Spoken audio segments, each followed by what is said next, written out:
Well, the air is crisp this morning, so it is definitely fall now. It's about 30 degrees up here in the canyon, and feels good. Feels very good. I've just got the RB67 with me, and I'm just kind of up here taking some pictures of the fall colors. Got Kodak Gold in here right now. I just rolled that I was shooting a couple days ago, just gonna finish that off. Then I have a roll of Kodak Gold or a roll of Ektachrome. I'm not totally sure yet which one I'm gonna do, but I do like this little patch of pine trees with the little yellow bushes in front of it, so I'm gonna take that shot real quick. We'll see how it turns out. Hopefully it's good. Also, I have a polarizer on here, but the polarizer has kind of a blue tint to it, so I'm hoping that doesn't mess up my photos. So we'll kind of see, I guess. Gonna do a little metering here real quick. Okay, we're at an ISO of 200, and we're gonna go with a f-stop of 3.8 and a shutter speed of 60. I think that should be good to help us deal with the polarizer. We're going to use that polarizer to kind of darken down that sky a little bit. My original spot is just up over this hill here. There's really nice like sunrise clouds and, you know, cool fog and everything, but I don't think I was gonna make it there in time. So it's a little bit of a shame because it looks really cool, but whatever, this will work just fine. So once the light comes down here in the valley, it'll be awesome. All right, we'll focus up. I got the dark slide out already, and hopefully this isn't too dark, but we're gonna go 3, 2, 1. What have I done here? Dude, don't do this to me now. And 1. All right. Hopefully that turned out.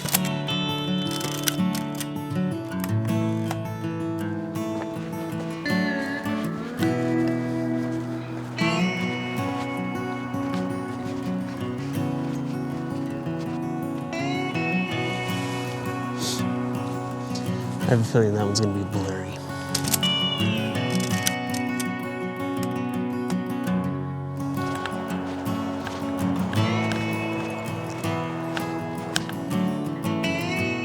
Okay, so I'm set up here on the tripod. I really like this like frosted tall grass right here. And I think I'm gonna use it as a little bit of a foreground piece for all the yellow aspens and the pine trees right here. I think it looks really cool. I gotta figure out a composition though. No, it's not. I'm gonna move a little more over here. I genuinely love this camera, but sometimes I wonder why I go through all the effort to carry it around. It's very heavy. I don't know. Problem is I'm at about 50 millimeters. It's a 90 millimeter for the RB67, but that's equivalent to about a 50 millimeter for a full frame camera. So we've got a pine tree here, and then it's just kind of surrounded by aspens. It's fine. I'm gonna do a vertical composition, pick dark slide out. I'm a little bit ahead of myself because I still have to meter. Okay, ISO 200. We're gonna do f8, 1/30. Just my polarizer. Yeah, that looks good right there. I like that a lot. All right, 3, 2, and 1. Nice and still, but this tripod is really not meant for a camera that's heavy like this. I mean, it is. It's definitely rated for it, but there's not much to like hold on to when I'm tightening it down. It doesn't tighten very well. I've had a couple times where the camera just falls over. I have one more shot on this Kodak Gold 200. Maybe we can do like a macro shot of some of these little frosted leaves because these are kind of cool looking. I'm gonna find something. This is hard to set up, not gonna lie at all. Okay, so I am relying very heavily on my depth of field here, just to give myself some separation from the actual subject here and the back. Do a little meter on this. Again, we're at ISO 200, f8, and 1/20. Okay, I am all ready to go here. So shutter speed's good, aperture's good. Again, shutter speed 1/15, aperture 8, f8, and then a ISO of 200. And I am doing a vertical composition, so I got to turn it on its side very carefully. I want to mess up my composition. Okay. Oh, it got a little windy. That's not good. We're gonna go 3, 2, wait for the wind to die down, and 1. Okay. I think we got it just in time, hopefully.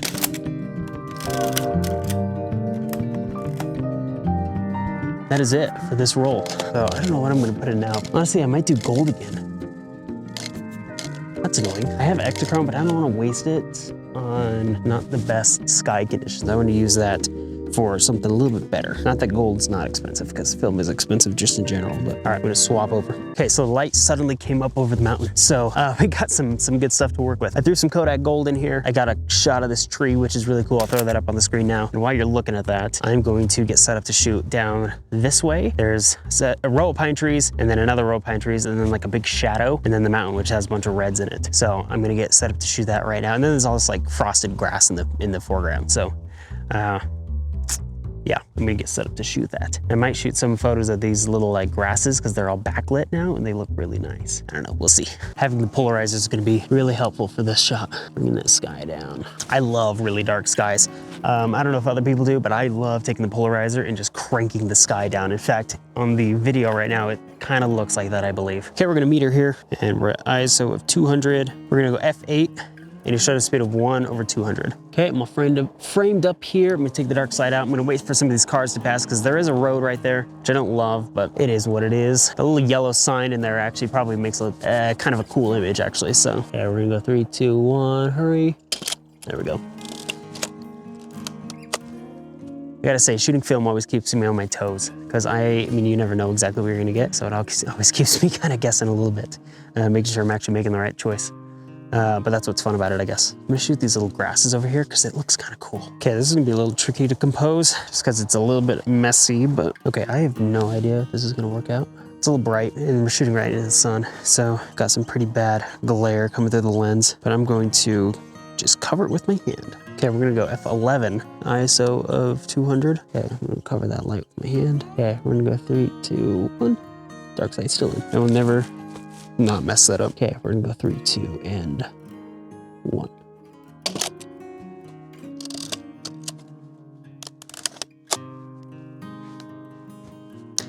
I don't know. I don't really have high hopes for that one, but maybe it'll turn out cool.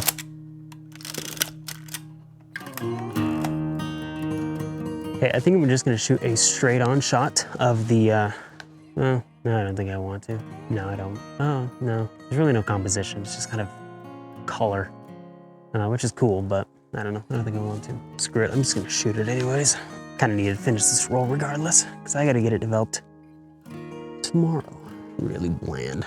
But we have the power of polarizer on our side here. Polarizers are so great. They do such a good job at making a boring photo a little less boring. And honestly, this isn't too bad. There's a nice color palette here. It's just kind of straight on, no interesting light, but this is probably more for the color. And who knows, this might just be a really crappy shot. Okay, we're gonna be at f8. Shutter speed of 400. Okay, 3, 2, and 1. One crappy photo. That's what I say.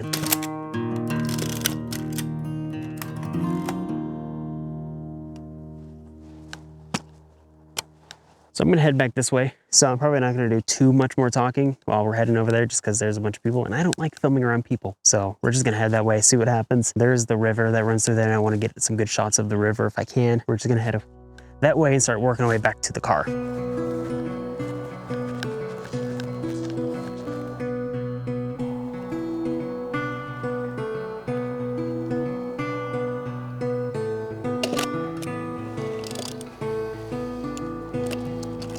I have no idea if that's gonna even turn out. Shooting right into the sun like that. And my finger might be in the frame, but I don't know, we'll see.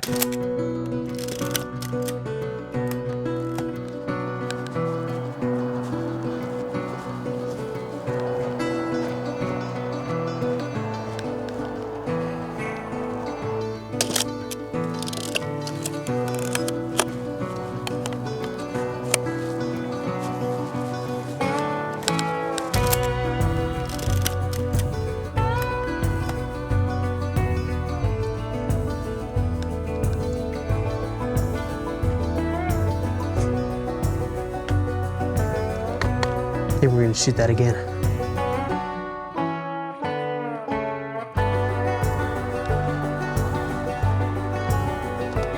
Shutter speed 400, f8. It's our final shot. Okay, now we're on 3, 2, 1. There we go. Last shot.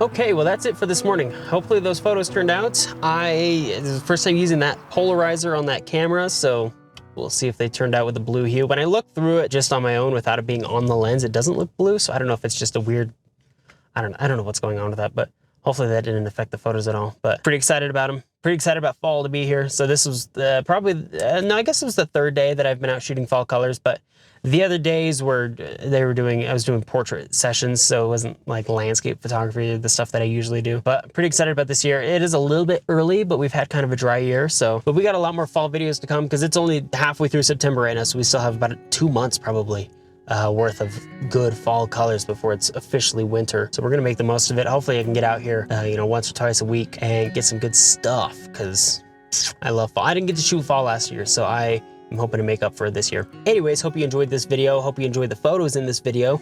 Hopefully I enjoyed the photos in this video. That's one of the funny things about shooting film is it's just kind of up to a point chance whether or not they turn out. At this point, I have no idea if this video is even gonna work. So it's kind of how every video goes. I don't know why I do this to myself, but whatever, it's kind of fun, I guess. But thanks so much for watching. Please feel free to subscribe if you feel so inclined. We will see you next time. Bye.